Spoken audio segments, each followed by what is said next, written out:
There's no sense crying over every mistake. You just keep on trying till you run out of... Chapter 8 Nightmares Eternal.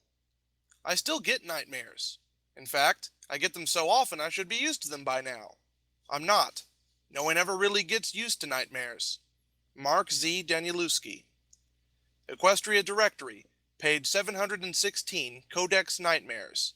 With a fist of knives and sullen drives, a gift that intrudes in a form that deludes, asleep without strive once the moon arrives, for what he'll steer is towards your greatest fear. Eternal Nursery Rhyme. Nightfall, Equestria's quietest hour. When the day's chores are completed and its benevolent residents return home, they take an expanse of several hours for some R&R. In the looming darkness, the only creatures active are Princess Luna and her fellow creatures of the night. While the princess raises the moon and guards the skies, denizens of the dark attend to their duties as well. Gargoyles, nasty creatures with a taste for gems, guard the wealthiest of Kennerlot. Mountain trolls indirectly keep the Everfree's more serious threats at bay, and even the smallest likes of crickets provide residents with a peaceful tune to abide by. There are, of course, beings in charge of Equestria's more elemental burdens. One of these lesser gods is none other than Discord's third cousin, Eternal, the god of nightmares. Before the rule of the two sisters, at the time of Discord's rule, his younger cousin took great pleasure in making the pony's greatest fears become a reality. The devil that never sleeps is what they call him. In recent millennia, they simply referred to him as the Boogeyman. The demon's fun was short-lived, however, as he inadvertently caused the usurpation of Discord's throne. How? In a friendly attempt to play a prank on his cousin, it turns out that Discord's greatest fear is the one thing stronger than him: defeat.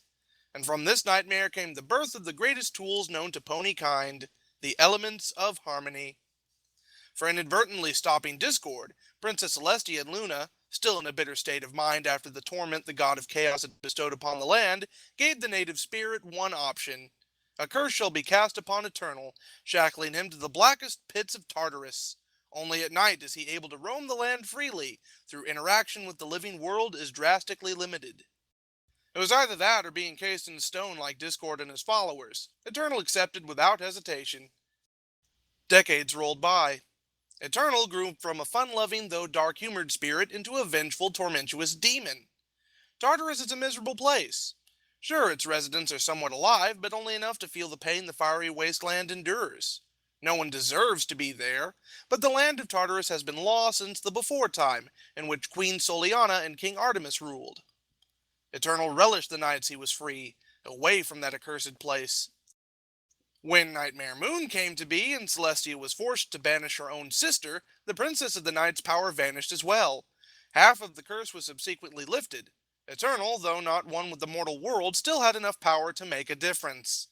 He learned to become one with a dormant mind, to become a part of a dream. He soon mastered this ability, able to dig into a pony's deepest and most intimate thoughts and twist them into horrific nightmares.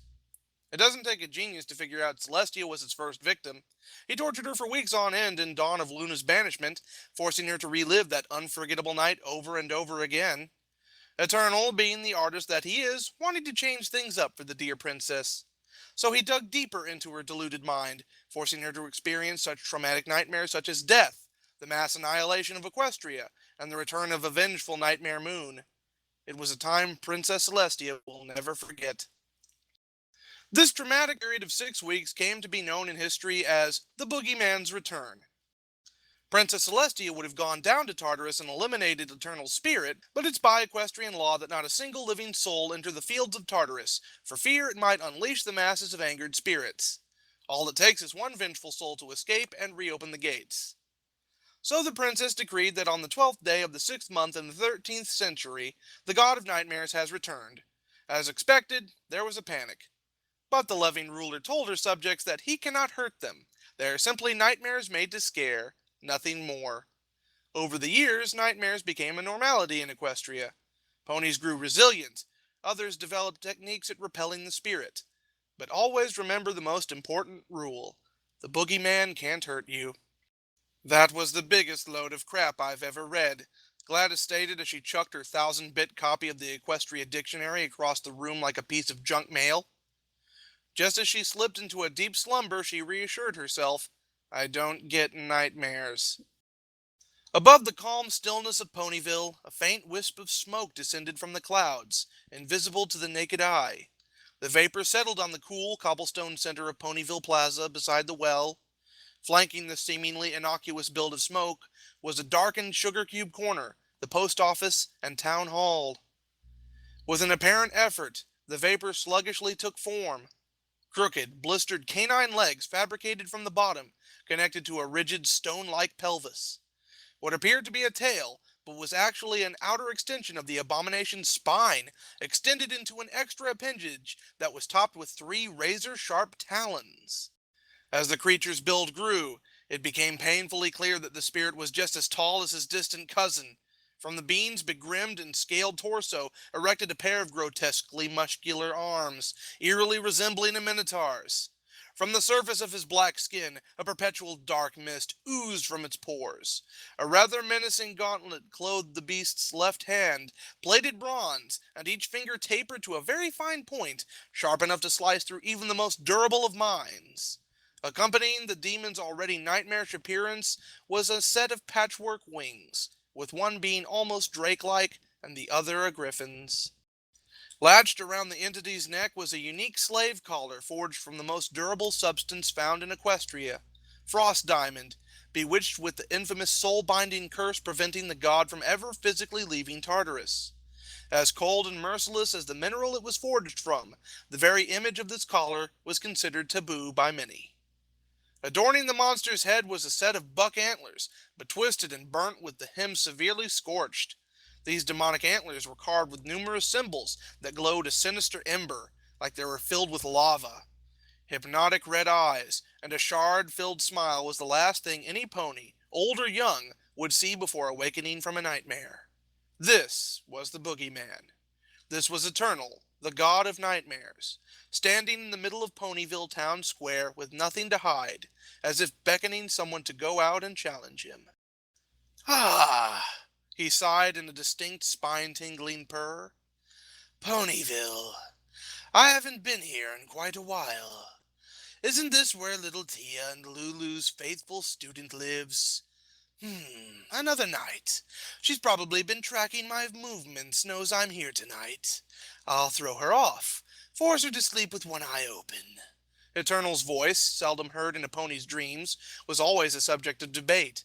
Some describe his voice as one speaking in a cave, always echoing into oblivion.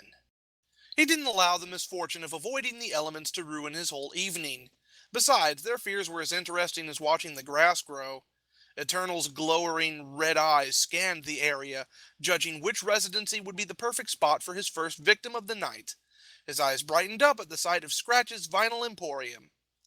Yes, this seems to be a good spot. The punk brutes are always the easiest to scare.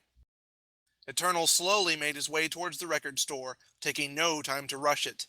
He had all night, after all. Each step left a ghastly paw print smoldering in the ground, then dissipated only seconds later. Every step brought Eternal closer to his target. His unnaturally white smile grew. He clicked his bronze-plated gauntlets in anticipation. I can just smell the fear emanating from this one. What is it? Failure? Becoming a burnout? The possibilities are endless. The demon's transparent body pushed through the locked door as if it wasn't ever there. Eternal sensed his target, no, targets, growing ever nearer. A 2-in-1 bundle. It's been a long time since I've had one of those. The boogeyman's form seeped through the back door behind the counter. The back room looked split in half down the middle. One side was rather clean and organized, with stacks of classical records organized into neat piles on the shelves. A light gray earth pony occupied its bed space. The other half was not even a bedroom. A pale unicorn with quite possibly the worst hairstyle Eternal has ever seen in his existence took up the sofa.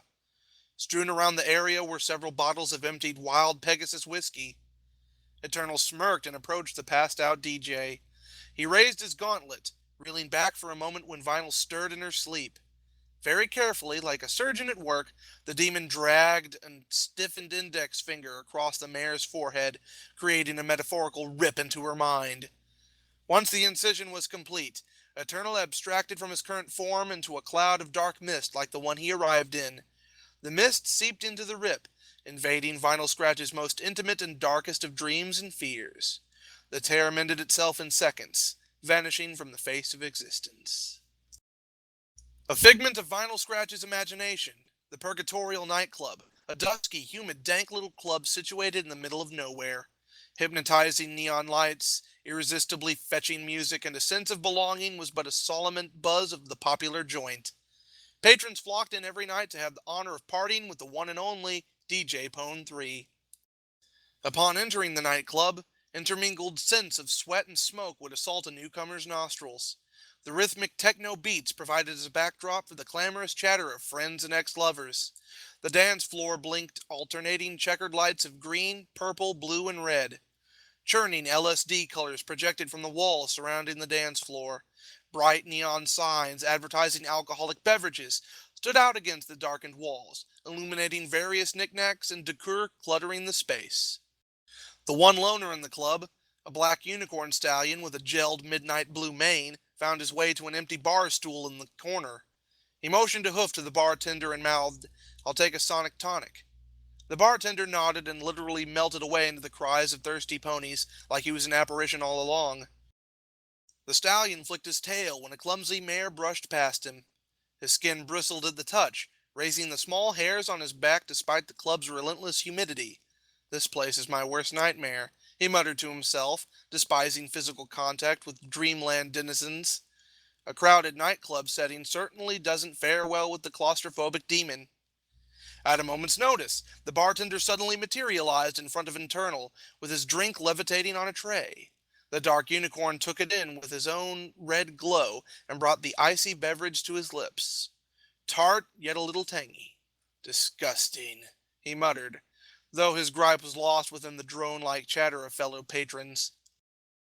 Minutes later, the music abruptly died down. The ponies dropped whatever they were doing.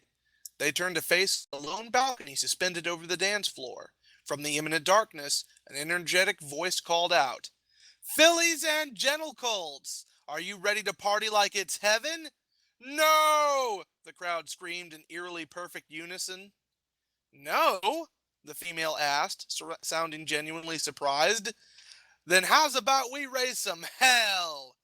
Once again the crowd screamed, "No!" with building enthusiasm. "No? What the hey's wrong with you? Oh, I get it. We aren't like those other clubs, are we?" "No!" the drones cried.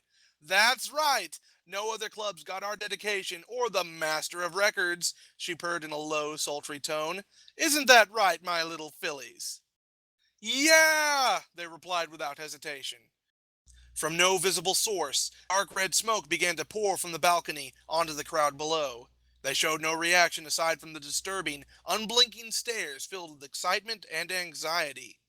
"And no other club parties like we do, because in Purgatory, we party all day and all night." Vinyl Scratch finally emerged from the darkness, looking no different than she does in reality. Hastily cut mane, juggling electric and turquoise blue palette, purple sunglasses despite the fact that she's indoors, and the iconic, crowd-pleasing smile. The disc jockey, just another pony in Equestria, was worshipped like a god in her fantasies. The very appearance resulted in her followers bursting into resonant cheers. She jumped from the balcony, landing in the center of the dance floor with immaculate precision. Recovering from her landing, Vinyl shot her head up and hollered with exuberance, "Now let's get this party started!" The abounding techno arose, channeling heavy vibrations throughout the club with every whoop of the bass. Eternal downed the rest of his Sonic Tonic before muttering, "That's my cue." With the whiskey glass still in hoof, Eternal made his way to the dance floor. Pushing through the throngs of dancing ponies, he sensed the one living mare growing ever so closer. The distance between the two lessened with every step until he finally had her in his sights. Vinyl Scratch, leaning against the wall, simply bobbed her head to the beat of the song. She took no acknowledgement of the spirit's presence. To her, he just registered as another fellow dancer. Eternal walked right up to the white unicorn, holding the whiskey glass near her face. Vinyl snapped out of a supposed trance, shooting a cheap grin at the black stallion glaring at her with cold, piercing red eyes. "Hey, pal, what's up?" she asked casually. Eternal didn't respond. Without a word, he reeled his foreleg back, ready to strike. Vinyl, being the laid-back pony she is, rose hers as well and exchanged a high hoof with the god of nightmares. "Enjoying the party?" Eternal's face contorted into a grimace. His still suspended hoof was brought down with inhumane force, smashing the whiskey glass against Vinyl's face. With little resistance or perseverance, she dropped like a sack of flour. The dazed pony groaned in simulated pain. "What's your beef?" Eternal pressed a hoof onto the DJ's throat, resonating into a sickening gag. A struggled lack of oxygen contorted Vinyl's face into a flushed shade of purple. The demon's face began to morph, starting with his horn splitting like a cheap firewood into twisted, mutilated antlers. His eyes squeezed shut, then burst open to reveal a set of demonic red orbs. Eternal's mouth hung open, displaying rows of long, carnivorous incisors. Vinyl released a mangled scream as the fantasy around her began to collapse, the ponies around her disintegrating into hazes of sand, their remains spread across the darkened dance floor like a vast, sandy carpet. Holes punched into the drywall revealed only blinding, white backdrop. Nothing but oblivion. "Who are you?" she managed to croak, trying to push the demon away using her own underdeveloped magic with little success. Meanwhile, the dream neared total dissemination, with the club's roof now torn off and descending in broken pieces toward sheer nothingness. The walls were in the process of breaking down, board by board. The abomination held up his free hoof, now swelled like an overripe grape. The hoof popped in a repugnant discharge of pus and slime, revealing an auric gauntlet conjoined with a set of 5 acciculated fingers. At this point, the only thing that was a part of Vinyl's erratic state of mind was her, Eternal, and a hazardously small fraction of the nightclub's hardwood floor. Even with the gale imitations howling through Eternal's ears, he could still hear Vinyl Scratch's frantic heartbeat. He pulled the girl's bewildered face closer to his and whispered, "I'm your worst nightmare." The gauntless claws sank deep into her skull, piercing it with boundless ease. Vinyl Scratch awoke with a start, panting heavily and heart pumping with adrenaline. She rubbed her eyes, trying to overcome apparent tiredness. The unicorn froze like a watchdog, sensing something was out of place. Like a detective at work, she analyzed her surroundings. Nothing seemed out of the ordinary. Case full of trophies in the corner, framed diplomas and scholarships hung from the walls, a notable lack of Octavia, her garage-sized bedroom appeared to be in refined condition. Yep, everything seemed to be in order. Vinyl looked outside her window, taking in the breathtaking view of Niagara Falls, endlessly pouring into the Destiny River from Canterlot Castle's royal ponds. "Yeah," Vinyl murmured, positive this was real. "This ain't no dream." The DJ slid off her queen-sized bed and made her way to the mirror. Upon seeing her reflection, a startled mix between a gasp and a shriek nearly put Vinyl in a coma. "What the hey's wrong with me?" The mare seen in the reflection was definitely not Vinyl Scratch. Her coat was a glowing white, stark free of any scum or grime. Her unnaturally sloven mane was actually combed and tied back into a hair bun.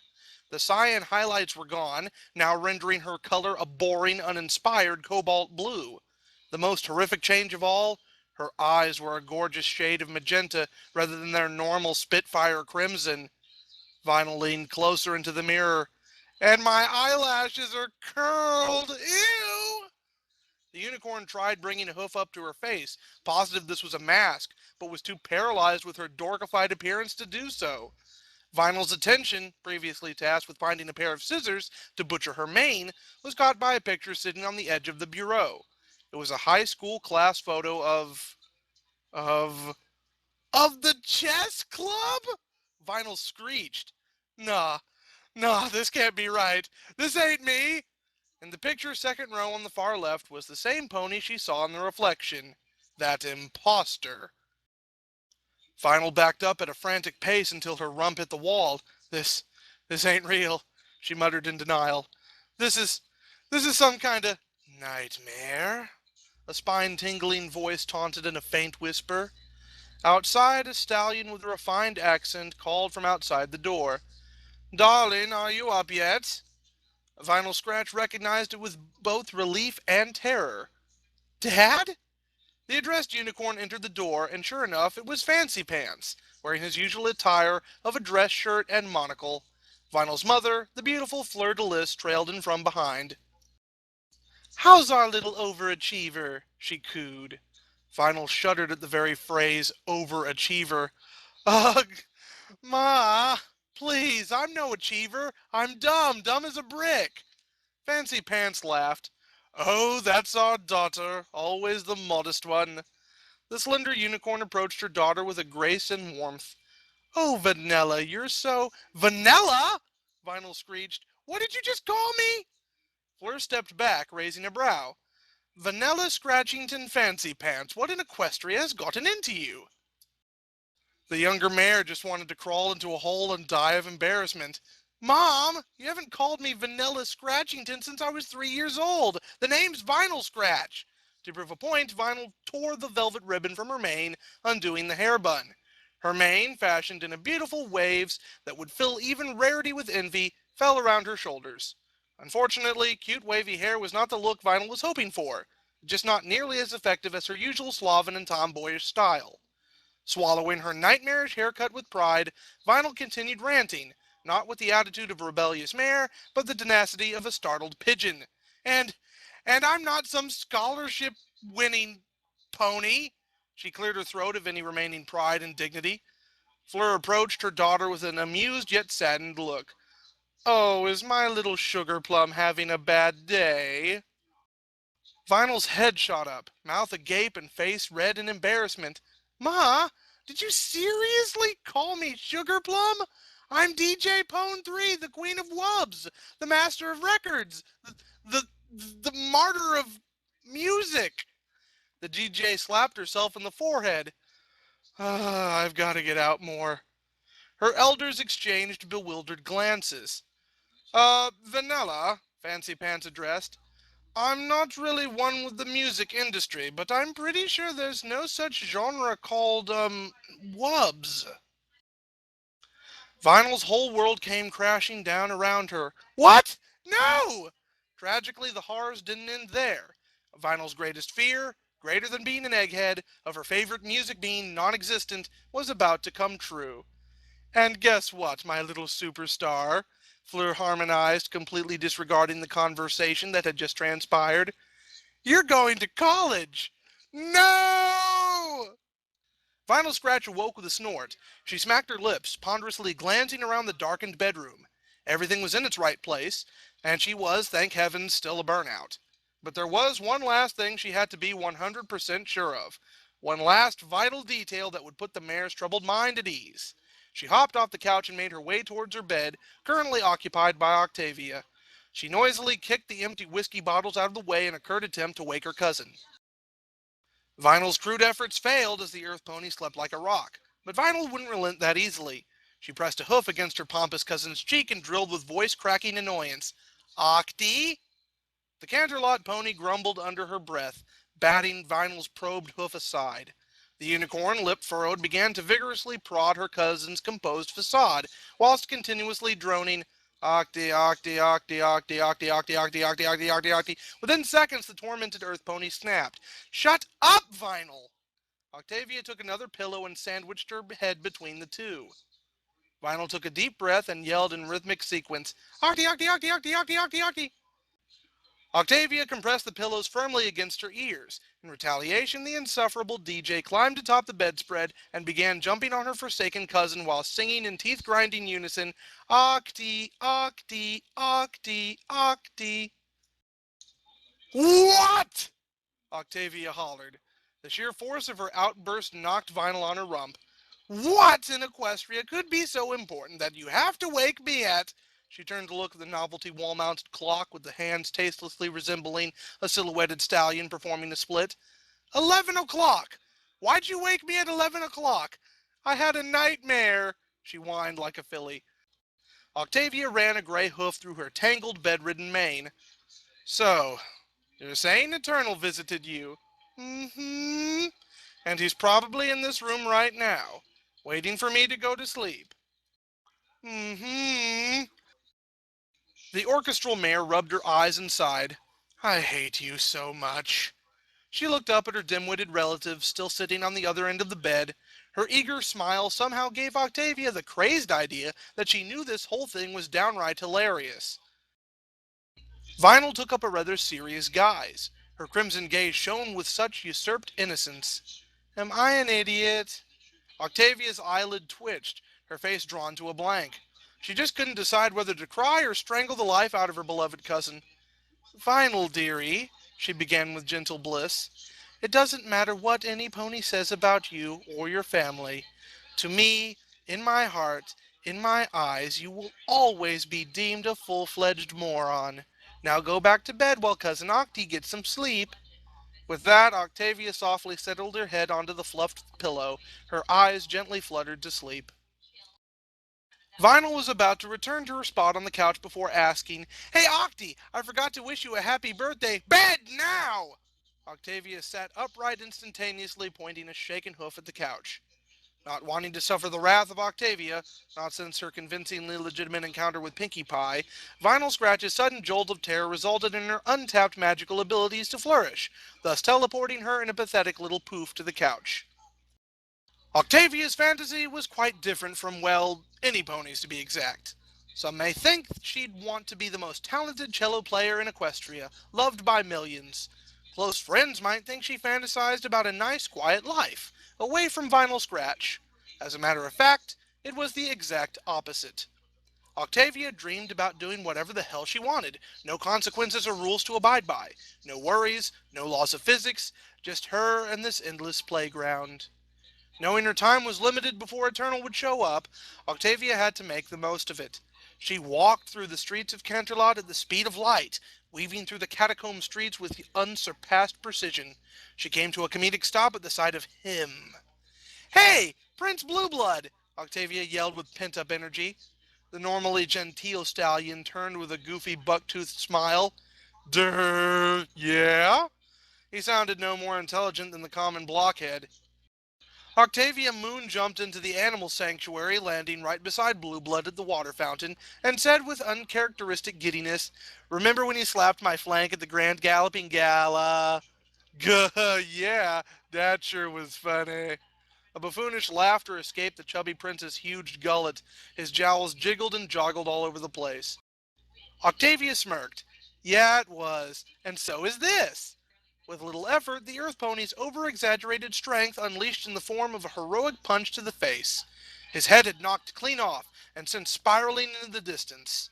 There was no blood or anything of the sort, just a white stump where a swelled head used to be. It detonated in a colorful blast of fireworks. There really were no rules in Octavia's dreamland. She could make herself queen of the universe, and it'd happen. As a matter of fact, I now declare myself queen of the universe. In a snap, Octavia stood at the peak of a Mayanesque pyramid, overlooking millions of loyal subjects. The gray pony adorned herself in a green cape and gold helmet, complete with a set of bull horns. I order you all to kneel, she decreed, holding up a spear-like scepter. The ponies did so without question. Her hunger for power unsatisfied, Octavia repeated with bipolar fury, I said... She slammed the butt of the spear on the ground and hollered, Kneel! The ponies all stood up and knelt down again.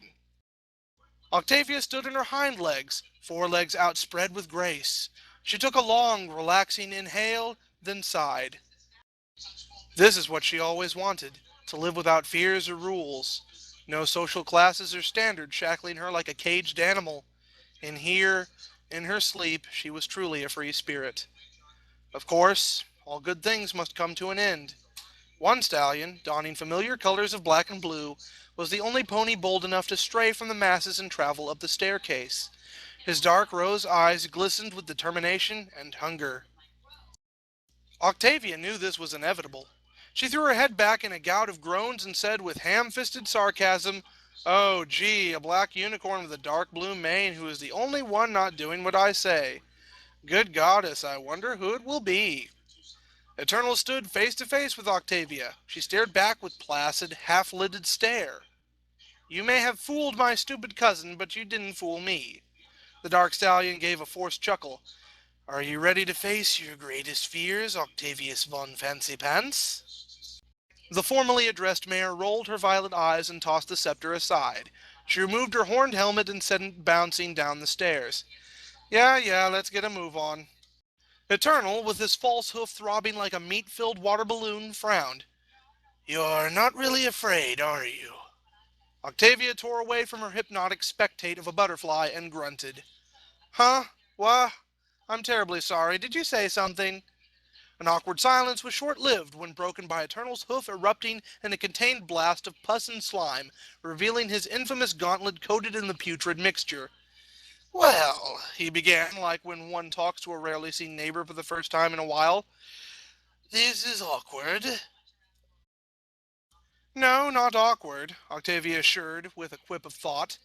Just sad, really, that you're being outsmarted by a posh, lowbrow Canterlot pony. Honestly, I expected more than this from a mildly feared god. Eternal's face sulked into a devastated frown. So you're not even going to ask? Ask what? Grah! I'm your worst nightmare! Yeah! Lashing out with the speed of a cobra, Eternal sank his claws deep into Octavia's throat. Octavia's eyes opened in a slow but gradual manner. Her entire underside was wet from resting on the damp, recently showered streets of Canterlot. The mare analyzed her surroundings, able to conclude from living in Canterlot that she was in a recreation of the Wind Hollow district. Its gothic yet charming architecture was unmistakable. Though the area was laid thick in a heavy fog, she could tell it was certainly nightfall. From the swirling mist, all around the vicinity the god's disembodied whisper inclined. Oh dear, Octavia, he said with mocking amusement. My, how you've grown. I remember when you were afraid of that monster under your bed. I grew up, she stated with smug perception. Come on, Eternal, impress me. Not trying to brag, but my greatest fear is something so trivial that it doesn't even bother me at this point. The demon took a long, seethed pause. Octavia's grating audacity was beginning to wear thin. I usually force ponies to endure only their greatest fear. Very rarely do I have them experience lesser fears, or a few at once, but you... I've never encountered such a conceited imbecile in all my life. Well, you're not the first by any means. Do you know what I did to them? Octavia couldn't help but laugh at the spirit's failed attempts at being menacing. What? You do but the same because you aren't nearly as threatening or sporadic as your cousin Discord? Ponies like you are the reason why I do this. They need to be taught a lesson.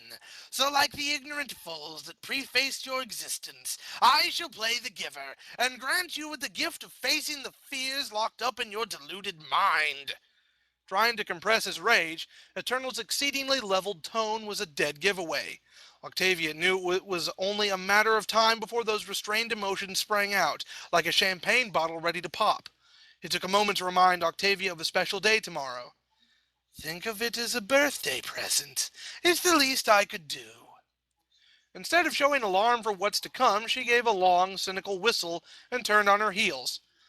Okay, you go do that. I'll be here when you're ready. Seconds rolled by, then minutes. Octavia, sensing Eternal's constant follow, mockingly held up her foreleg and pointed to it as if she wore a wristwatch. Let's go, Boogeyman. The night is certainly not getting any younger. Ignoring her statement, the spirit's chilling presence returned, bringing only disaster with him. Your fears are certainly not commonplace, Miss Octavia. Her ears perked up at the anonymous remark. You seem to be afraid of stallions? Why is that, Miss Octavia? If it wasn't for the shrouding darkness, her reddened face would have been painfully noticeable. Wait, what? How? Huh?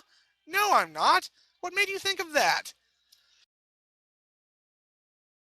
The spirit's resulting snigger echoed in the dark, ceaseless duplicate of Canterlot. Well, it's pretty obvious if one would pay attention. Not to mention the fact that you're constantly ogled by other stallions. Some even get physical, treating you like an object. By instinct, Octavia's tail flicked at the thought, the distasteful memories. You, you wouldn't dare, she whimpered, her self-righteous outlook now bent under the complete mercy of Eternal. The sudden change was clearly evident, even to the god of nightmares. As the old saying goes, all bark, no bite. No, please, she begged, curling up into a pathetic ball, her long combed tail wrapped around her like a tighter knot. I'm going to make you suffer, Miss Octavia. Following the terrorizing comment was an unexpected horror. An earth pony, with a forest green coat and a greasy amber mane, emerged from the mist into the arena-like circle Octavia was trapped in. His eyes were nothing to speak of, just blank voids of nothingness. The milky orbs seemed to be discreetly analyzing every curve of Octavia's body, just as the womanizing stallions have done in the past. His sickly green tongue rolled out, flicking with surges of excitement. Very slowly, Octavia rose to her hooves, never prying her widened stare from the stallion's erected, uh, oh, oh, Celestia, no. This is... I can't. Broken, intelligible sentences were all the horrified earth pony could utter under her frosted breath. The stallion stepped forward, exhaling a disgusting, lustful sigh. Octavia took a timid step back. What's wrong, Octavia? Eternal sneered with false confusion. I thought you said this wasn't even real, and that your greatest fear was so trivial it didn't matter. Oh, my mistake. That was just becoming a burnout like your idiot cousin. Speaking of her, Eternal! Octavia yelled into the sky, where his voice was last heard. He didn't respond, but the stallion did. He broke out into a sprint, paddling one hoof after the other over the concrete road. The mare, always trying to maintain a calm demeanor, broke away from this tripe facade. She screamed in horror, turned and ran into the fog. The world around her became a blur. She resisted the compelling urge to look behind, remembering that she was sprinting through a thicket of fog. Octavia's eyes remained on the one thing she could still see in the blinding mist, the ground. She remained focused on watching her step without managing to trip. But one terrifying fact reigned true. No matter how far or how fast she ran, that repulsive, desiring pig of a stallion would remain in hot pursuit. He was designed to keep up, and even worse, be a little faster. Misery befell Octavia when she tripped, skidding to a painful stop on her belly. Within seconds, the earth pony threw himself on top of her. His breath reeked of perverse lust. No! Get off me! Octavia shrieked, fruitlessly struggling under the stallion's weight. She felt the crushing mass getting into position. She snapped when her tail was felt being pushed aside. I said get off! Blindly, Octavia's hind leg sprang forth. Her hoof smashed into the stallion's erect member within the first strike. The regal mare didn't care for what she did, but the stallion falling back in an overflow of groans and whines was a large enough window for her to escape. Octavia kept running, never looking back. She was, however, stopped by a familiar face standing in the middle of the road. Vinyl? The silhouette did not respond. Without even thinking, she approached the frozen pony in a flurry of panting gasps. What in the wide world of Equestria are you doing here? The doppelganger responded with a low growl. Vinyl? What's wrong? Vinyl stepped forward, though Octavia did not retreat. She did flinch. The unicorn's piercing stare grew to be unnerving. You're not Vinyl! When the realization came, so did Eternal's sneering laughter. And you call your cousin the moron? Yes, this isn't her. This is but another one of your deepest lingering fears. This one actually took some digging, but I've come to realize that you actually fear that gullible oaf. Not right now, of course. Octavia analyzed Vinyl's darkened features. Her coat, eyes, and even her vibrant blue mane were bleaker, colder shades of their respective colors. Not to mention, her entire presence was simply discouraging. Then how do you know I'm afraid of her? I mean, you aren't afraid of her now, I know, but secretly, almost unknowingly, you're awaiting that fateful day where lovable Vinyl Scratch just snaps. How many times have you berated her? 10? 20? Called her names, an idiot and a moron? If you were actually smart, then you'd know she's far too dumb and carefree to go berserk. But you think she'll just lose it. As Eternal bombarded Octavia with these painful facts, Final Scratch's ferocity grew. And now, here she is, the manifest of every insult, every scrap of envy, compressed into one little pony. It's what you always thought of your cousin. An animal. Nothing more and nothing less. Octavia stepped back when her cousin barred her unnaturally sharp teeth. Don't you dare, she warned when the DJ rose a hoof, preparing to strike. Reasoning was pointless. The old Vinyl was long gone by now. Now there was only this hate-filled shell of a mare, stuck on autopilot with the intent desire to kill her far more successful cousin. She swung as hard as she could, nailing Octavia across the jaw. The sheer force of the hit was enough to throw the lightweight earth pony off her hooves. She slid against the coarse stone path, coming to a stop beneath an old, beaten-down espresso cart. Octavia tried standing, ignoring the burning pain traveling along her side. Before she was allowed to even do so, Vinyl landed a powerful kick in the mare's stomach. She dropped like a stone, engulfed in a coughing fit. How's it feel? The doppelganger growled. Knowing you're the reason why I'm like this. Not even giving her the time to answer, Vinyl stood up on her hind legs and brought both hooves down onto Octavia's cowering face. She stamped the fragile earth pony for what seemed like an eternity. 10 seconds, with each stomp progressively harder than the last. The enraged unicorn took a step back, admiring her work. Octavia lied in a quivering mess, her coat engraved with scratches and scars. She lied on the ground, unmoving, allowing her underside to grow damp and cold. Her face, the defining feature of the once gorgeous mare, was now a battered and beaten mess, with one eye bruised shut. Pathetic! Vinyl spat. So tell me, how does it feel knowing this is all your fault? The confronted equine turned her head and looked at the furious mare right in the eye. How does it feel, dear cousin, to stoop so low as to handle your problems physically? To Eternal, it looked as if Octavia had finally lost it. In fact, she probably had. But she felt she knew what she was doing. Thanks to the boastful god, this was one fear she'd think to be capable of conquering. She couldn't have been more wrong. Vinyl skipped forward and channeled the momentum into a powerful kick to Octavia's jaw. In a swift, flawless motion, the typically sluggish DJ broke into a sprint and carried Octavia with her before her chin even hit the ground. The pair smashed into the wall of a coffee shop, forming a dented crack in the store window. Octavia vainly struggled against her cousin's unparalleled strength, resulting in Vinyl slamming her foreleg into the earth pony's neck and holding it. Poor little Octi, she derided with scorn. Always in denial, unaware of the real world turning around her, just like Princess Celestia. The last comment was, for reasons unknown, added by Eternal. But Octavia did not dwell on this. Trying to ignore her cousin's loud comments, she focused all her strength in breaking free of the unicorn's iron grip. Breathing became labored, almost impossible. She wasn't going to die right here and finally awaken from this nightmare safe and sound with her real cousin. Or at least, that's what would have happened had Octavia not antagonized the dream-morphing god. Right as she felt her neck about to snap, Final Scratch vanished. There was no flash or puff of smoke. She was just gone. Octavia dropped to her stomach, as low as the tables of the outdoor cafe.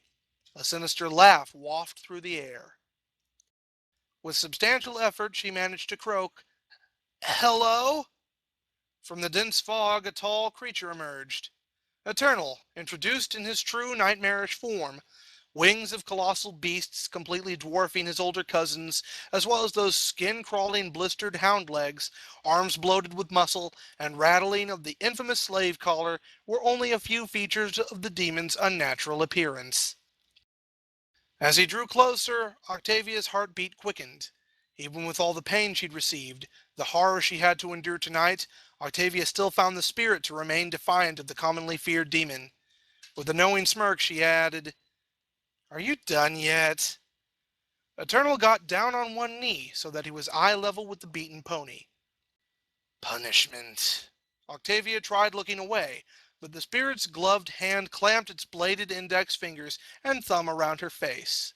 The keened fingers drew small trickles of blood that ran down her cheeks. Octavia lowered her brows. I'm not afraid of you, she whispered. I'm not asking for fear, he hissed. His barred teeth clicked with every syllable. Only satisfaction. I took pleasure in watching you squirm, trying to overcome your fear. Remember this, dear Octavia. You're nothing to me. Just another pestilence of society, a cog in the equestrian machine, or a mindless drone always willing to lick the boots of Princess Celestia. I've had fun tonight, but I must go. Fear not, my ignorant little pony. I shall be leaving you with a parting gift. His red eyes, though void of any features, seemed to shift to the right. Octavia's gaze followed to find the evil Vinyl Scratch, huffing and snorting like an enraged bull, and the same dark stallion with his engorged proboscis, twitching with eager. And now for the grand finale, the showstopper, Eternal hissed with a small chuckle.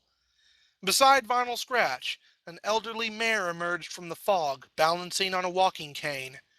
Her coat was a pale neon pink, layered with folds and wrinkles. Her silvery mane, tied back into a hair bun, still held the hints of their once natural lavender color. The restrained earth pony couldn't believe her eyes. Grammy? A nasty glare was all the elder could do in return. Octavia's glance went to and fro between the trio of nightmares and their supplier. Eternal explained with unrestrained pleasure. And when you're washed up, abandoned by everyone you love, the one you look up to the most would just sit and watch. As if a secret phrase was uttered, Vinyl and the stallion took a menacing step forward, followed by another, and another. Grammy, however, just stayed and watched, glaring at her granddaughter with shame and contempt. Octavia couldn't find her voice, but she wanted to scream. She wanted to scream until her voice gave out. Eternal saw that cowardly look in her eye and smiled. Happy birthday, Miss Octavia. In her dreams, Octavia couldn't find the voice to scream. In reality, thankfully, she was able to scream just fine. Blood-curdling cries of terror filled the room, scaring Vinyl out of her sluggish rest. Without haste, Vinyl dragged her tired form off the sofa and rushed over to her cousin's aid. Octy! Octy, wake up! She nudged the sleeping mare's shoulder, only to be pushed away by flailing hooves. The DJ frowned and grabbed the howling pony by the shoulder. Octy, wake up! For good measure, she smacked Octavia across the face. Wake up, darn it! She smacked the earth pony across the face in succession. Octavia's screams ended with her eyes springing open and perspiration dripping down her forehead. Vinyl? She muttered, panting like she had just tried to outrun a stampede of cattle. It's okay, Octy, you were just having a nightmare, said Vinyl, punctuating it with yet another resounding slap across the face. Octavia rubbed her stinging cheek, staring at her cousin in outraged puzzlement. What the hay was that for? Don't scare me like that again, Vinyl implored. I mean, geez, Tavy, she sighed in surrender. Who cares? I'm going back to bed. Wait, Octavia piped, hoping she didn't sound too needy. Vinyl turned, her body outlined by the moonlight beaming through the window. Can you stay here? With me? She hid under the covers, trying to hide her embarrassment. Well, Vinyl began with her usual troublesome cackle, considering this is my house, that's my bed, and you're my guest, I could just outright give you a fat out no. Flat out, the still hidden pony corrected. And apologies if your logic is completely lost on me, Vinyl. Whatever, but I'm not going to say that because you're also my cousin. Octavia emerged from the covers and gave her younger relative a weak smile. Come on, Oct, you're pretty much like the only family I ever talked to. Aside from Mom and Dad and Grammy. She shook her head, getting back on track. Besides, I can tell every pony that little Octy got scared and she asked Vinyl to sweep in her bed like when we were fillies. Just shut up and go to bed, Octavia snapped jokingly, and shifted to the right to make room for Vinyl. The immature mare complied, leaping into the air and crashing onto her bed. But she didn't land on her side. She seemed pretty comfortable sleeping on Octavia. Hey, you're pretty comfy. Get off, the crushed pony mumbled. Nah, I'm good. Vinyl ensued a string of undeniably fake snores. Octavia sighed, knowing arguing was going to end up nowhere. She was about to insult her dim-witted cousin, but decided not to. Instead, she said something she hadn't said to Vinyl since they were fillies.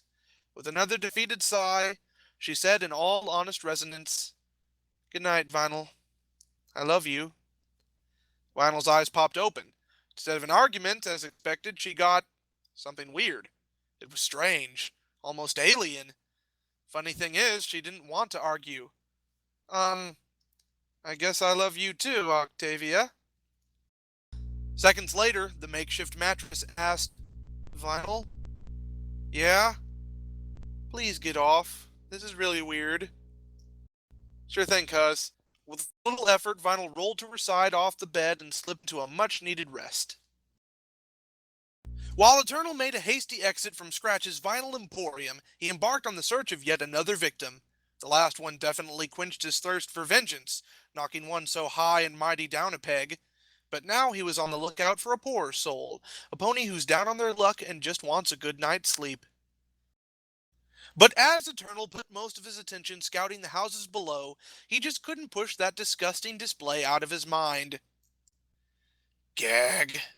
No wonder Cousin Discord just sat there like a statue. He paused, realizing what he just said. Oh, the irony. Maybe next time the fool wouldn't have such a swelled head. After making some light-hearted banter, the demon sensed a strong wave of emotions coming from a single house, located at the edge of town. He dropped like a stone, landing in a kneeling position before slowly straightening up.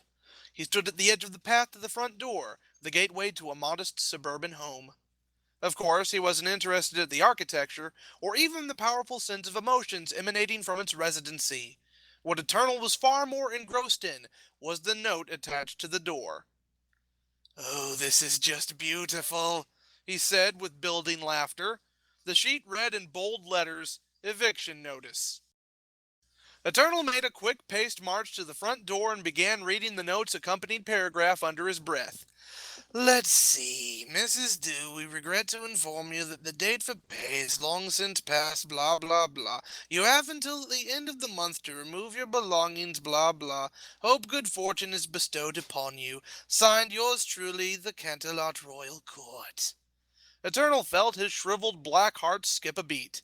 A pony who's being evicted and, for whatever reason, is in such a vulnerable state at the same time? It must be heart's-warming Eve. Eternal's transparent form pushed through the door with little effort, driven like a compass to the source of these vagrant fears.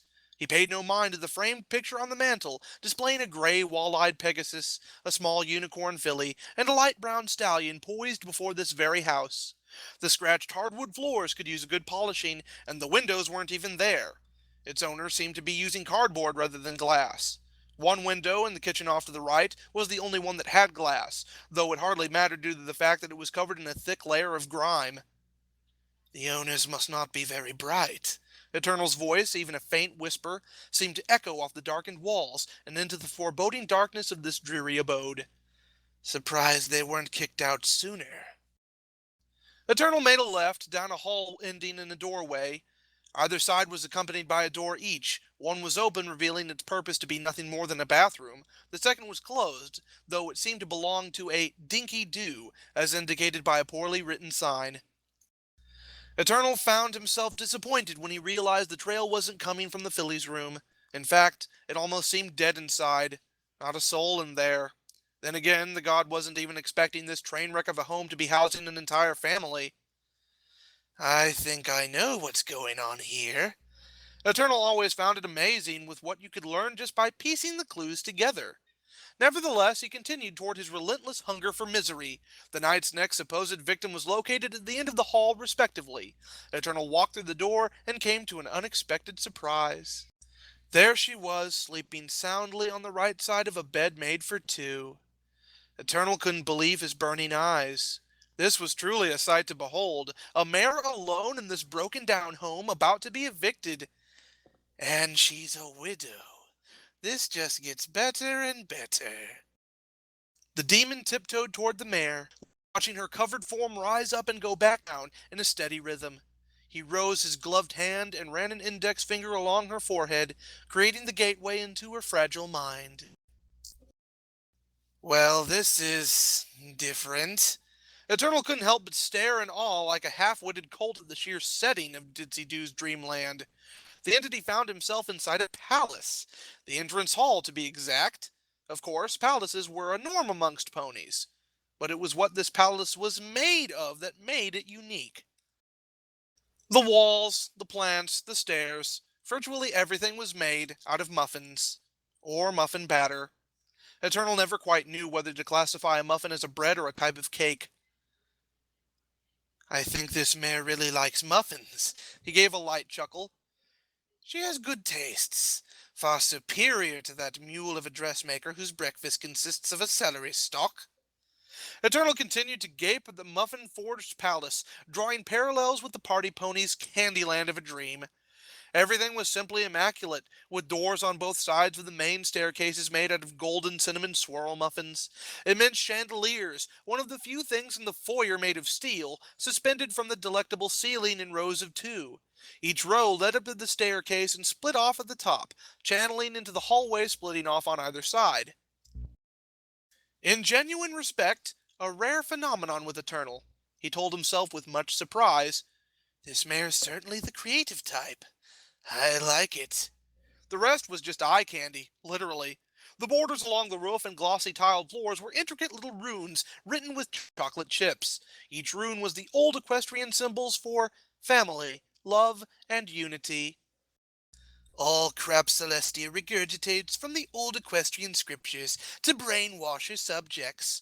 The demon sneered, his stomach turning at the very thought. Returning to the matter at hand, Eternal took his first step in the quest for finding Ditsy Doo. He turned, analyzing the immense front door constructed from real gold. The glare from the candle suspended above gave it an extra glow, further emphasizing its sublimity. Engraved into each door was a unicorn filly on one, the mare on the other, and the top divided by the entry's opening, was what appeared to be a muffin, complete with a halo and a set of angelic wings. I do believe I'll need to douse my eyes in extra acid when I get back to Tartarus, the god muttered in bitterness, now growing weary of Ditsy Doo's eerie complex for muffins. Eternal, rejecting the detestable sensation of physical contact, shuddered when he felt something brush past his legs. He looked down to see a puny gray little filly scuttle by, wearing a battle helmet concealing her messy blonde mane and horn. She pushed the surprisingly lightweight doors open with both nerve and childlike clumsiness, almost tripping when she squeezed through the narrow opening. Intrigued, Eternal followed the little filly inside. The front doors were nothing spectacular. In fact, they were pretty ordinary. The god turned and was surprised to discover that the outside looked exactly like Ditsy's home in the waking world. It's bigger on the inside, he muttered in amazement. Dinky! A voice ripped through the tranquil silence. Dinky Doo, where are you? Eternal quit gawking and turned to the direction of the yelling. He saw the same filly from earlier running into a small watchtower shaped in the form of a mailbox. Making his way toward them, Eternal shook his head at the sheer weirdness of this pony's dream. This night is just getting weirder and weirder. From the bottom level of the tower, he heard Ditsy yell from above. Dinky, what took you so long? Followed by the quickened patter of footsteps scuttling their way up the stairs. Sorry, Mommy, I was just getting my... Listening in, Eternal heard the anguish in the mother's voice. I told you not to travel outside alone, especially after dark. You'd get lost and...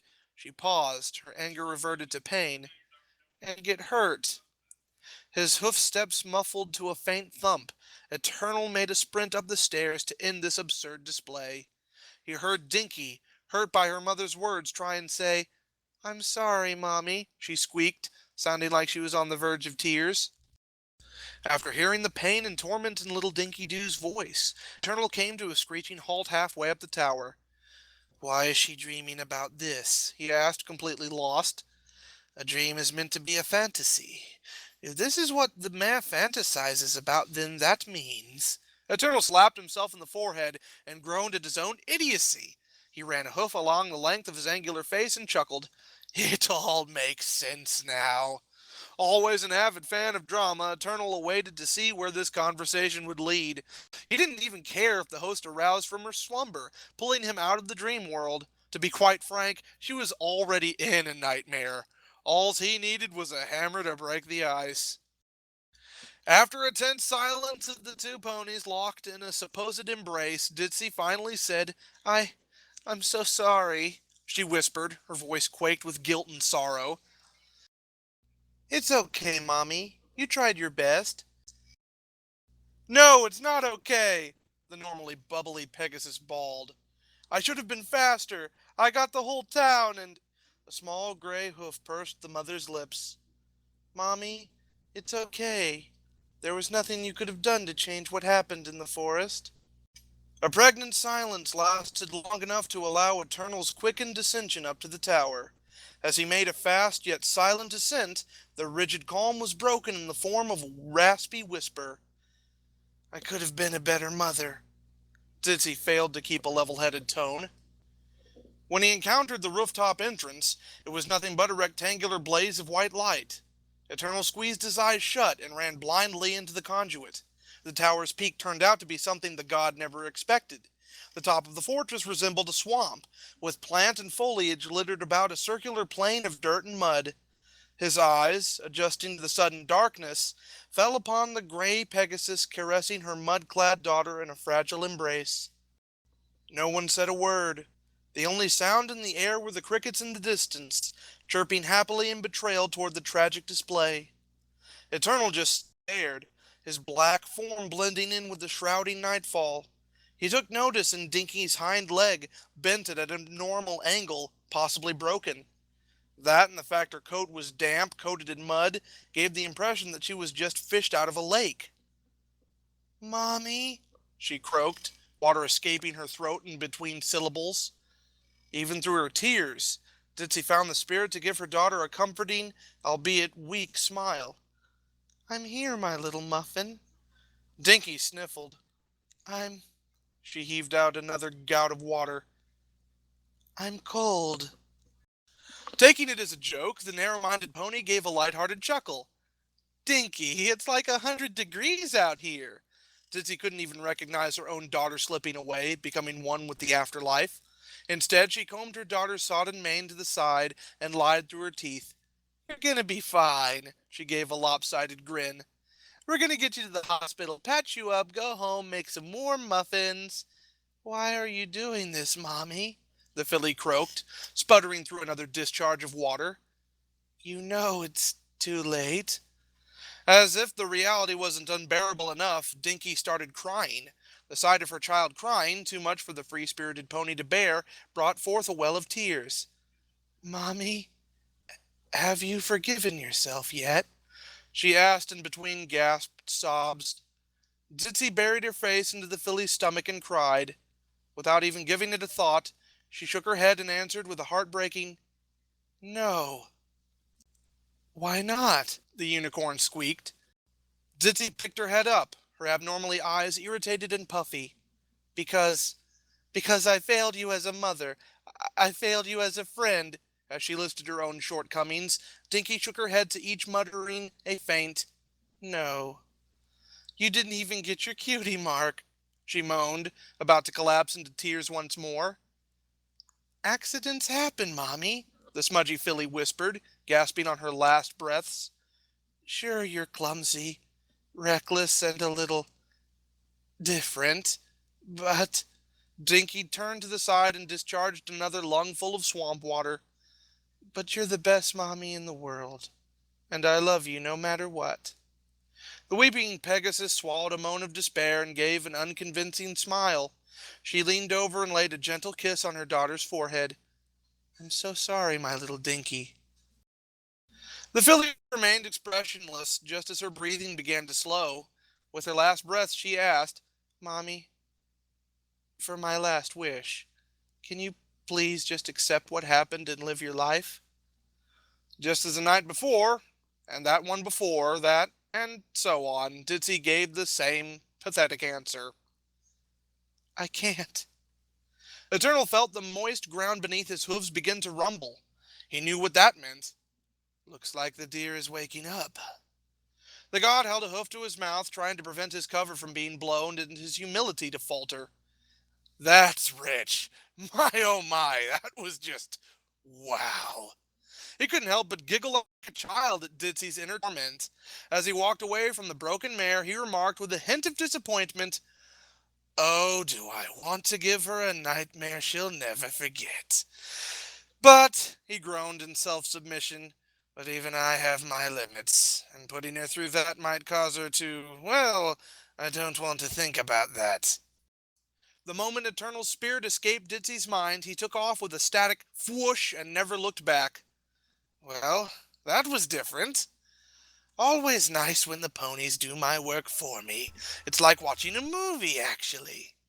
Levitating high above Ponyville with his wings beating in a powerful rhythm, Eternal noticed the pastel orange border peak above the eastern night sky, an indicator for the inevitable return to Tartarus, where he will be forced to shovel coal for another 12 hours until Luna's night would come once more.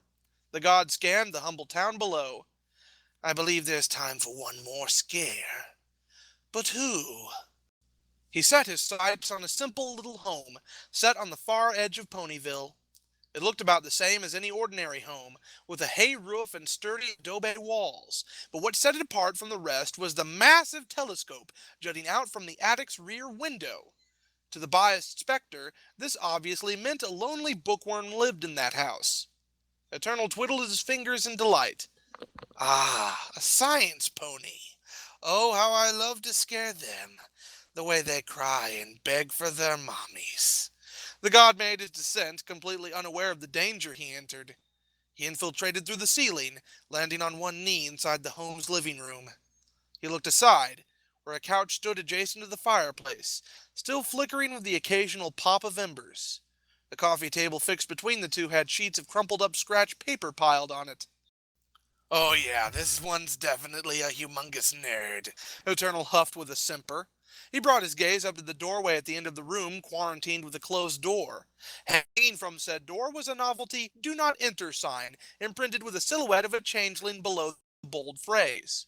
Of course, the ignorant demon overlooked the warning as an insignificant prop. His hollow form slowly crept in, through the door without any distortion or noise. The god leaped back at the unexpected surprise of a massive stuffed cockatoo set in the corner.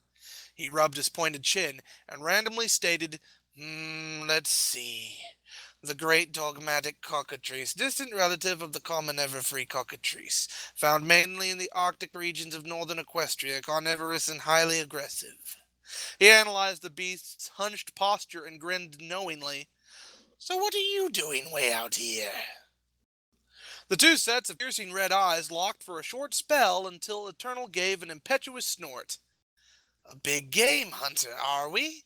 He sneered, glancing around the residence collections of books, trinkets, and some strange device organized on the bookshelf. His wrenching gaze ebbed away from the monster and onto the rising mass of blanket on the bed. A tangled ball of ebony hair rested on the stock feather repeated pillow, emanating a series of rather obnoxious snores. An evil grin shaped Eternal's chapped lips. He took a sultry approach toward the resting pony, like some sort of deranged guardian angel. Just as he rose his glove ready to strike, the mare snoring ceased and she flipped on her other side. Eternal's hand reeled back, taking a moment to try and recognize the mysterious pony's face. Even when sleeping, her expression remained stern, brows straightened in humorless sedation. She had a fine, simple complexion. Nothing really stood out to the ancient spirit, just another pretty face. His evil grin returning, Eternal brushed the back of his hand down her cheek. What fears are buried in your deluded mind, new pony? With a dozen or so questions in mind, the god traced his index finger along the pony's snowy white forehead. Eternal's dream world disguise, a black steed, seemed a bit out of place for this particular world. He awakened to find himself in a long hallway of contrasting pastel white. The floor was a cold checkerboard of light and dark gray, giving the overall appearance of this unnatural corridor a strange, atmospheric sense of isolation. What kind of dream world is this? That was the million-bit question right there. Even stranger than anything Eternal has seen in all his years of doing, this was the end of the hall. Instead of a normal, open, closed door, it was a mechanical nightmare compiled of plates, pistons, and lights. Each layer alternated between the colors of black and white, giving the palette an almost target-like appearance. This is... Eternal couldn't find his voice, nor the words to describe this. This was unlike anything he's seen before. With curiosity and a slight timidity, the spirit exited his ponified form, returning to the grotesque abomination he called his own. He took a slow walk down the corridor, leaving the traditional wisps of black vapor and temporal paw prints in his wake. His clawed tail swayed to and fro, creating a faint rap whenever it had brushed against the wall. When Eternal entered within a 2-foot radius of the door, the red light in the center flashed to green. The center plate turned clockwise, then the larger plate behind turned counterclockwise. The top and bottom halves of the doors were unlocked, shifting into their respective slots with a mechanical hiss. What greeted Eternal next nearly gave him a panic attack. The room was hardly anything to speak of, just a bland white space with plate in the center, possibly leading to another part of this bizarre facility. What did stand out was a giant metal construct suspended from the ceiling, and it was moving, softly humming a light-hearted tune through authenticated electronic vocals. Its back was turned to the dwarfed god, revealing to him in large gray print the word GLaDOS. This must be her, Eternal breathed, still recovering from the shock of this unnatural being. Who in Equestria would even conceive something so unnatural? Out of nowhere, a male voice spoke from a hidden source in the ceiling. Central Core, test results have just been tallied, it announced with automated jubilee. A tuned female voice resonating from the suspended creature asked, and... Her tone, though lifeless, had a faint hint of cruel sarcasm and cynicism. The AI replied with, Mr. Gestoff has passed the mass and velocity testing track in just 5 minutes, as well as Mrs. Dempsey, who completed the weighted companion cube circuit with no remorse, making up for his or her best time of 3 seconds. The construct's chassis seemed to almost nod and gave a brief pause before saying, Good. The humans have once again proved to me that they are more than just drooling Neanderthals. I'm so glad to be working with such capable life forms, it almost makes me not want to kill them. Where would you like to send Mr. Gestoff and Mrs. Dempsey? There was a short silence of pending white noise. Would you like A, the acid pools, B, the incinerator, C, cake, or D, freedom? GLaDOS answered within a millisecond. Give the filthy wretches the usual. Excellent choice, he droned with fake enthusiasm. Option B selected. Have a wonderful and productive day. Eternal promptly smacked himself across the face just to double check if he was the one having a nightmare. After doing so, the Central Core spoke directly to the puny god. I know you've been here this whole time, moron. I have cameras everywhere. The god puffed his chest out and snarled. You dare make a mockery of me? Me, Eternal, the god of nightmares? I have no idea what sort of twisted fantasies you live in, but I am ending them right now. As the machine's chassis slowly turned to face him, it said, Such big words coming from a little, oh god, you're ugly. As soon as both life forms made eye contact, they did a simultaneous retch in the other direction. Eternal shuddered at the machine's stagecoach-sized head, an angular sort of box with a hair-raising yellow optic and an array of wires and shingled plates. His eyes trailed up her gargantuan frame, jaw progressively slacking the machine's complicated bits, breaking off into 3 massive scaffolds connecting into a rotating gyro. You're one to talk, he hissed, trying to maintain his nerve and composure. Now, I have no idea what you are, what all this is, but honestly, though, she cut in without even regarding what the demon had said, it looks like you've been beat down with the ugly stick. No, bombarded with an ugly nuke. That's much more fitting. But seriously, what in the name of Darwin are you? The remaining body parts of Dr. Frankenstein's recycling bin? Eternal flared his nostrils and decreed with rising anger, I will be sure to make you suffer. GLaDOS scoffed, her chassis leeching back in fear.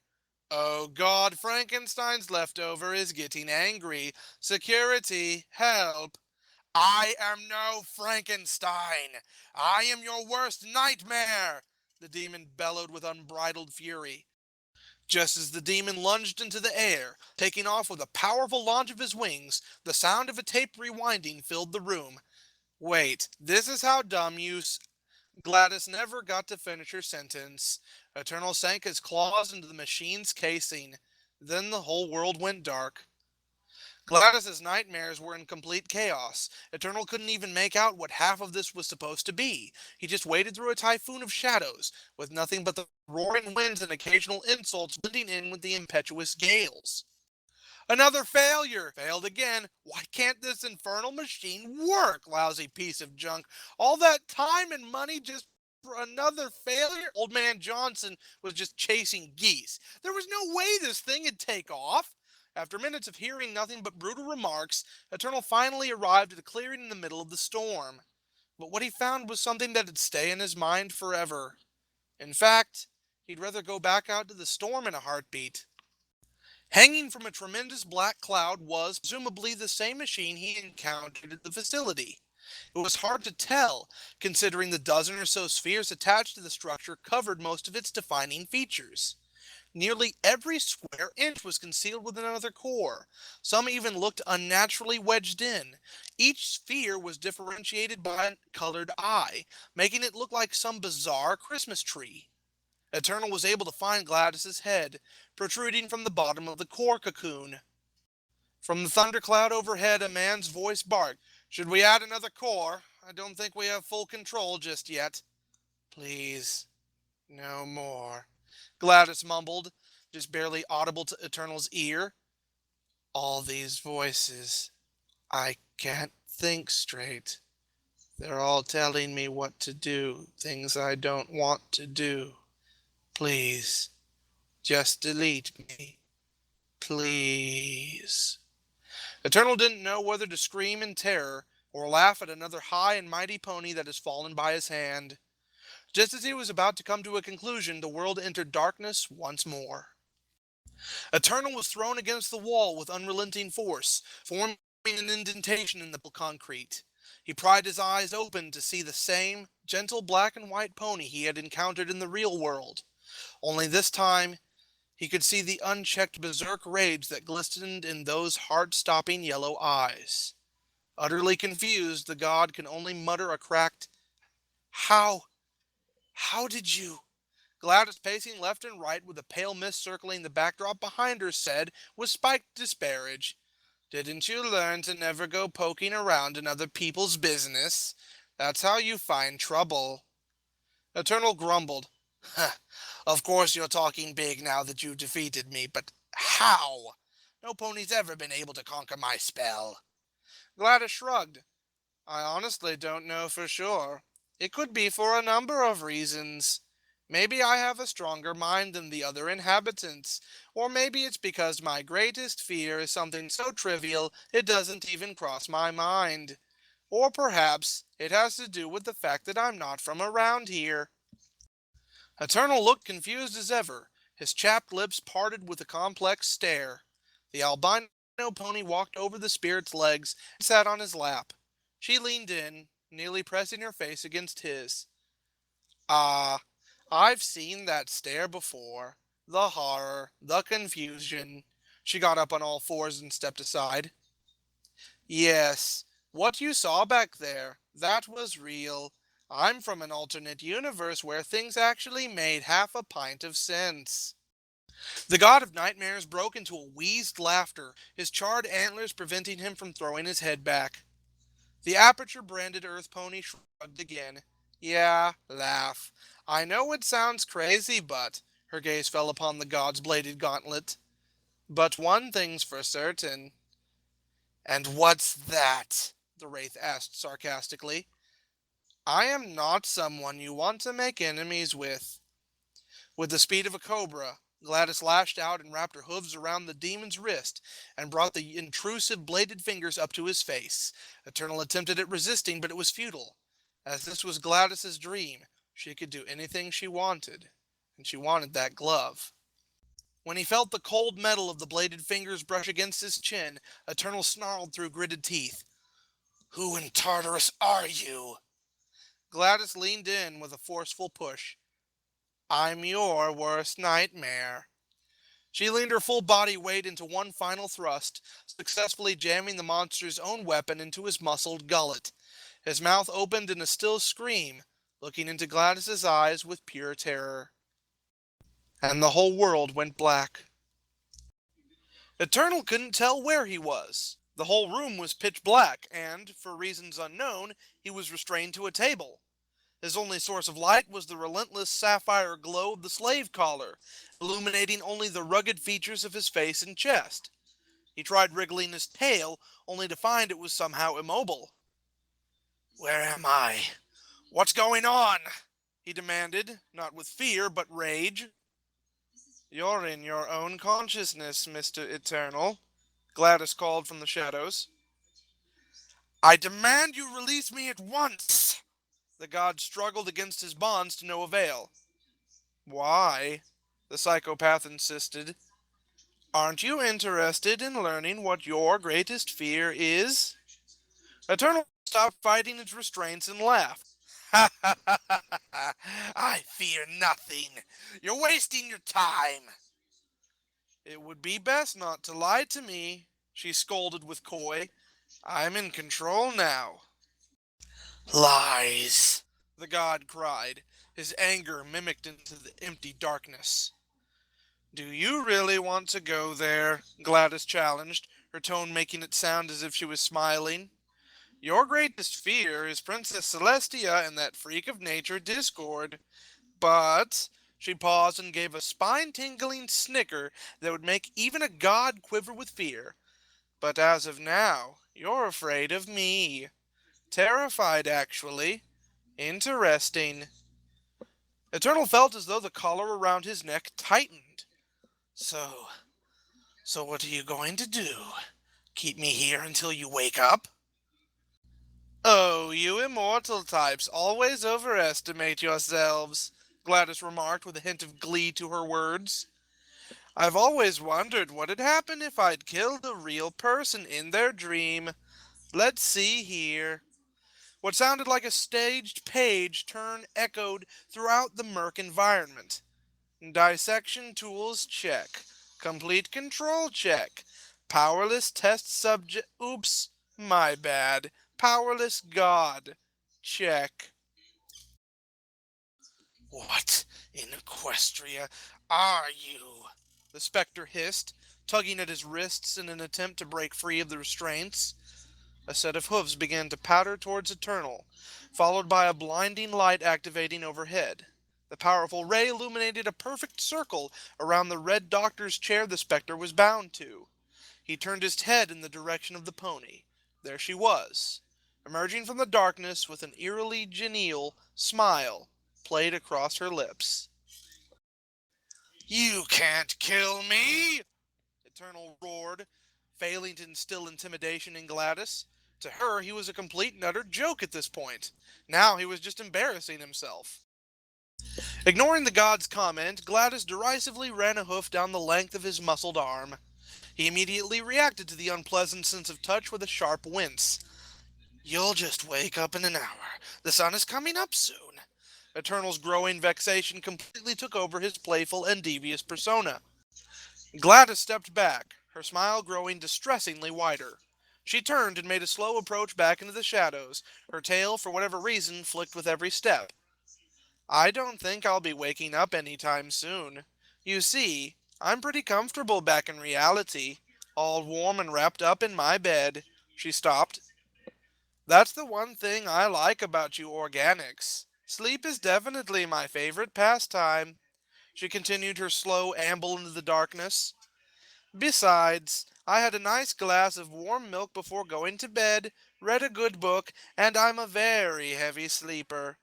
Top that with the fact that Twilight and her annoying friends are out of town, and you've got a rest that could last well into the afternoon. By now, GLaDOS's entire form was shrouded in darkness, save for the faded hoofsteps leaving Eternal's earshot. Now, genuinely terrified, the Wraith lashed out in defiance. "You can't kill me! I am a god, you outlandish cow!" Ignoring his insult, GLaDOS lowered a complex machine from the brilliant light above. The device was in the shape of a sphere, steel-plated, with 3 extensions curved out like arms. Each arm ended with either a blowtorch, a circular saw, or a set of razor-sharp tweezers. Eternal tried leeching away from the saw, positioned uncomfortably close to his heart.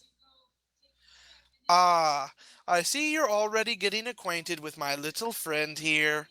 The mayor sneered from the shadows, possibly watching this display as she spoke. "At first I called him Mr. Gutsy, then Mr. Handy, and then I realized naming robots is stupid. You know," she added, "I think you're about to become the god of stupid plans. But unfortunately, that's already taken by someone I know. So you're just going to become a big, fat nobody." The psychotic pony laughed at her own bad joke. "You're insane! Oh, Celestia, help me!" GLaDOS shot a cruel snicker at Eternal's plighted cries. "Celestia can't save you now, meatbag. Not her, nor anyone else. Now, without further ado, let the testing begin." For the first time since she got here, GLaDOS awoke on her own accord. She sat up, a dopey smile stretched across her face. Glancing to the side, she discovered it was 4 o'clock in the afternoon. "Wow," she muttered, stretching her forelegs until a resounding pop was heard. "That lasted for about 12 hours, maybe? He sure screamed a lot." As the well-rested mare was about to swing her hind legs onto the floor, she felt something bump against her thigh. Curious, she reached under the covers expecting another one of Topsy-Turvy's, the town prankster's, lame gags. No, it wasn't one of those, just Eternal's legendary gold-plated gauntlet, infamous for intruding another pony's dreams at a whim through the use of enchanted prehensile fingers. "Looks like someone has an extended stay in the fiery pits of Tartarus." GLaDOS held the massive glove in her forelegs, giving it a long, contemplative stare.